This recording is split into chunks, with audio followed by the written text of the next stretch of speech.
जय माता दी दोस्तों। आप सभी को नवरात्रि के छठे दिन की हार्दिक शुभकामनाएं। आप सभी पर माँ कात्यायनी की कृपा सदा सर्वदा बनी रहे। आज की वीडियो में आप जानेंगे कि नवरात्रि के षष्ठी तिथि पर माँ कात्यायनी का पूजन किस प्रकार से करना चाहिए, माँ का प्रिय भोग क्या है, माँ के प्रिय मंत्र क्या हैं और माँ की कथा साथ ही माँ की आरती सुनेंगे। तो आप सभी लोग वीडियो को पूरा अवश्य सुनिएगा, आधा अधूरा वीडियो को मत सुनिएगा, इससे माँ का दोष लगता है और आपको संपूर्ण जानकारी भी प्राप्त नहीं होगी। तो वीडियो को पूरा अवश्य सुनिएगा। नवरात्रि के 9 दिनों में माँ दुर्गा के विभिन्न रूपों की विधि पूर्वक पूजा का विशेष महत्व है। नवरात्रि के छठे दिन माँ कात्यायनी की आराधना की जाती है, जो युद्ध की देवी मानी जाती हैं। उनकी कृपा से सभी प्रकार के विघ्न और बाधाएं दूर हो जाती हैं। देवी भागवत पुराण में कहा गया है कि माँ कात्यायनी की पूजा करने से भक्त को अधर्म, काम, मोक्ष की प्राप्ति होती है। कात्यायनी माता को ब्रज मंडल की अधिष्ठात्री देवी भी माना जाता है। कात्यायनी नारी शक्ति की प्रतिमूर्ति है। ये बुराई का नाश करने वाली देवी हैं। इनकी पूजा से दुश्मनों का संहार होता है। कात्यायनी का अर्थ है अहंकार और कठोरता का नाश। कत गोत्र में उत्पन्न होने की वजह से माँ को कात्यायनी कहा जाता है। देवी कात्यायनी इसीलिए कहलाती हैं क्योंकि वो ऋषि कात्यायन के महान पुण्य और तेज से उत्पन्न हुई थी। तो इस प्रकार से माँ की पूजा करने से भक्तों के सभी दुख दूर होते हैं। अब बात करते हैं माँ की पूजा किस प्रकार से करनी चाहिए। तो इस दिन सुबह सवेरे जल्दी उठकर स्नान आदि करके स्वच्छ वस्त्र धारण करें। तो माँ का प्रिय रंग है हरा और पीला, तो हरे या पीले रंग के वस्त्र धारण करें। वस्त्र धारण करने के बाद जहाँ पर आपने माँ की चौकी की स्थापना की है वहीं पर आपको पूजा करनी है। तो वहाँ पर आप साफ सफाई कर लें। साफ सफाई करने के बाद आप जल से माँ को स्नान करवाएं, भाव स्वरूप माँ को स्नान करवाएं और जो भी आपने प्रतिमा माँ की स्थापित की है उसे आप स्नान करवाएं और स्नान करवाकर आप रोली अक्षत जो है अर्पित करें, माँ को पुष्प अर्पित करें। तो माँ को लाल रंग के पुष्प अति प्रिय हैं, तो माँ को लाल रंग के पुष्प अर्पित करें। उसके बाद आप माँ को भोग अर्पित करें। तो माँ कात्यायनी को शहद का भोग आप अर्पित कर सकते हैं। किसी चीज़ में डालकर शहद आप दे सकते हैं या शहद की कोई मिठाई बना सकते हैं, खोए में डालकर शहद बना सकते हैं। तो माँ को शहद अति प्रिय है माँ कात्यायनी को, तो माँ को शहद का भोग लगाएं। भोग लगाने के बाद माँ के मंत्रों का जाप करें। तो माँ की पूजा करते हुए माँ कात्यायनी के स्वरूप को आपको ध्यान में रखना है। तो आइए जानते हैं माँ का स्वरूप कैसा है।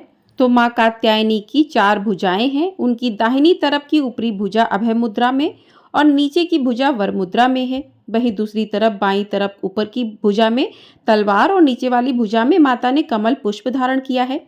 माता का स्वरूप आकर्षक और फिर कहें चमकीला प्रतीत होता है।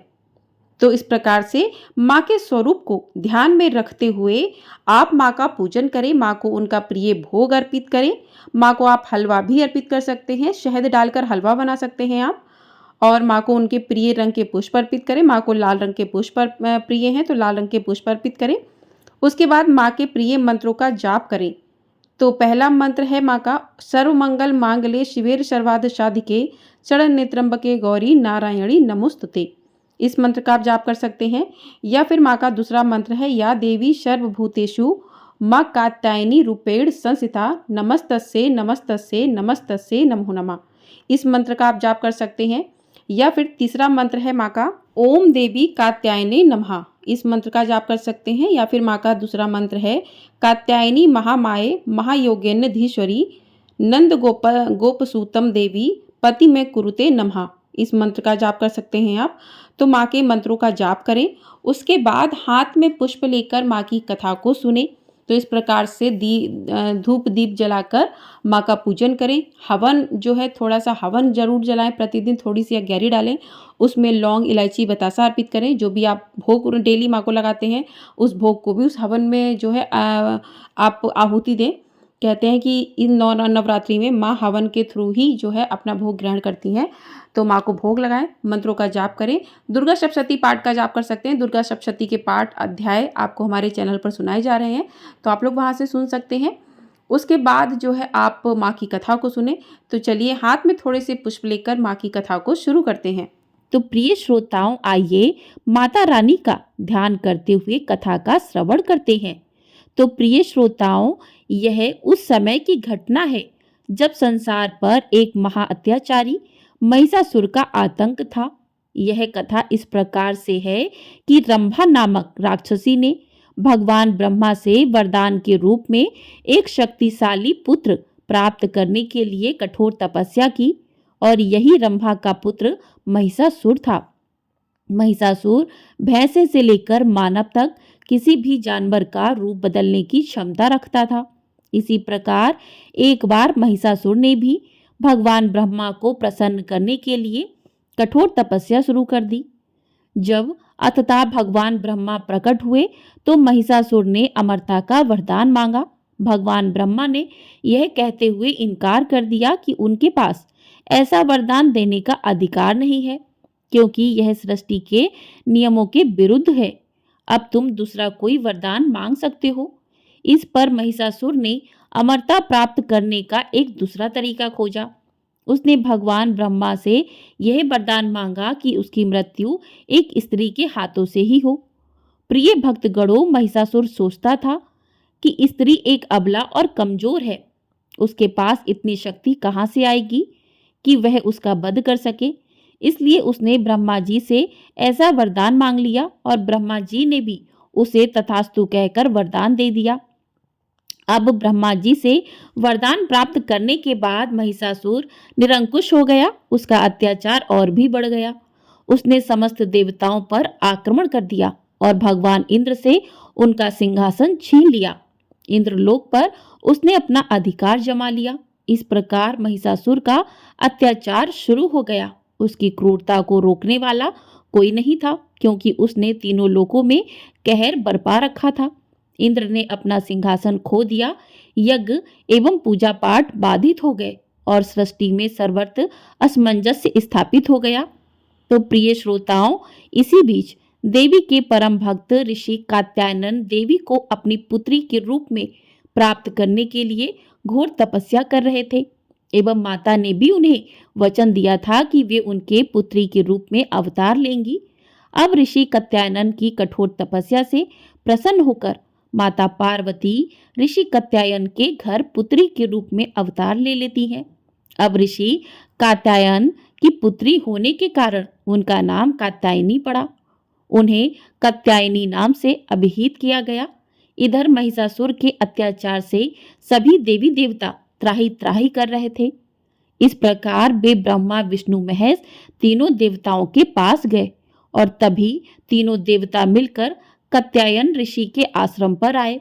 उन्होंने माता कात्यायनी से विनती की कि वे महिषासुर का वध करें और देवताओं का कल्याण करें। देवताओं की यह दुर्दशा देखकर माता कात्यायनी अपने सर्वशक्तिमान सिंह पर आरूढ़ हो गईं।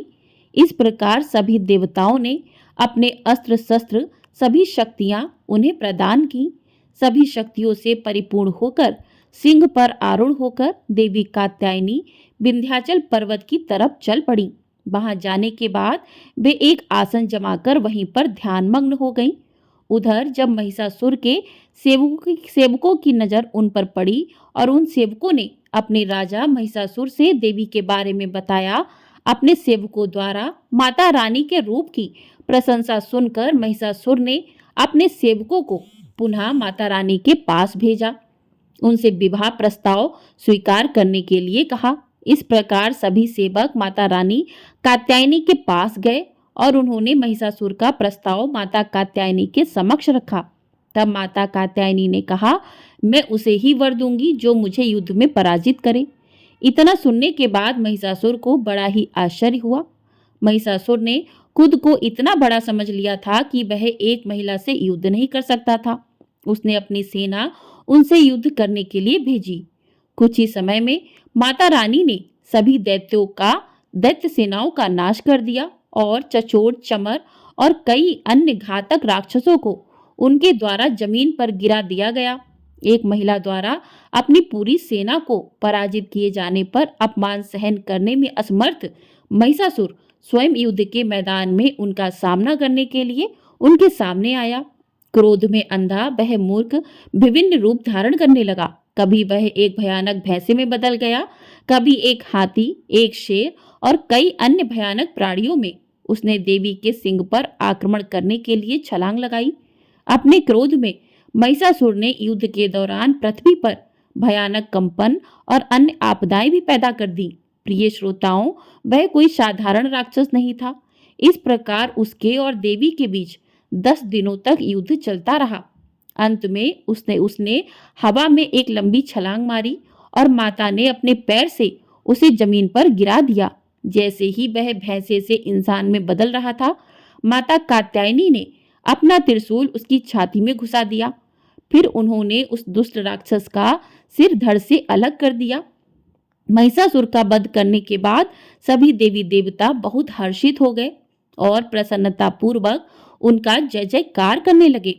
ऋषियों ने अपने सिर झुकाकर उन्हें नमस्कार करते हुए उनकी स्तुति की। तीनों लोगों को व्याकुल करने वाले महिषासुर का माता रानी ने अंत कर दिया। देवताओं को वरदान दिया कि जब जब देवता उनका स्मरण करेंगे तब तब माता रानी उन्हें संकटों से मुक्ति दिलाएंगी। महिषासुर का वध करने के कारण इन्हें महिषासुर मर्दनी भी कहते हैं। प्रेम से बोलिए माता कात्यायनी की जय। तो इस प्रकार से माँ की कथा पूर्ण हुई। अब सुनते हैं माँ कात्यायनी देवी की आरती। जय जय अम्बे जय कात्यायनी, जय जगमाता जग की महारानी। बैजनाथ स्थान तुम्हारा, वहाँ वरदाती नाम पुकारा। जय जय अम्बे जय कात्यायनी, जय जगमाता जग की महारानी। कई नाम है कई धाम है, यह स्थान भी तो सुख धाम है। जय जय जय अम्बे जय कात्यायनी, जय जगमाता जग की महारानी। हर मंदिर में ज्योत तुम्हारी, कहीं योगेश्वरी महिमा न्यारी। हर जगह उत्सव होते रहते, हर मंदिर में भक्त हैं कहते। कात्यायनी रक्षक काया की, ग्रंथि काटे मोह माया की। झूठे मोह से छुड़ाने वाली, अपना नाम जपाने वाली। बृहस्पतिवार को पूजा करियो, ध्यान कात्यायनी का धरियो। हर संकट को दूर करेगी, भंडारे भरपूर करेगी। जो भी माँ को भक्त पुकारे, कात्यायनी सब कष्ट निवारे। जय जय अम्बे जय कात्यायनी, जय जगमाता जग की महारानी। प्रेम से बोलिए माँ कात्यायनी देवी की जय। प्रेम से बोलिए माँ अम्बे की जय। तो इस प्रकार से माँ कात्यायनी देवी की कथा साथ ही माँ की आरती पूर्ण हुई। आपको ये वीडियो पसंद आई हो, वीडियो को लाइक कर दीजिएगा। चैनल पर नए हैं तो चैनल को सब्सक्राइब कर लीजिएगा। आपको हमारे चैनल पर दुर्गा अष्टमी और नवमी कब है इसकी संपूर्ण जानकारी दी जाएगी। साथ ही आपको हवन किस प्रकार से करना चाहिए, कन्या पूजन किस प्रकार से करना चाहिए, संपूर्ण जानकारी की वीडियो आपको हमारे चैनल पर मिल जाएगी। तो चैनल को सब्सक्राइब जरूर कर लीजिएगा, बेल आइकन प्रेस कर दीजिएगा, जिससे आपको हमारे चैनल पर आने वाली वीडियो समय से प्राप्त हो सकेंगी। और ये वीडियो पसंद आई हो, कमेंट बॉक्स में कात्यायनी माता की जय भी अवश्य लिखिएगा। जय माँ कात्यायनी।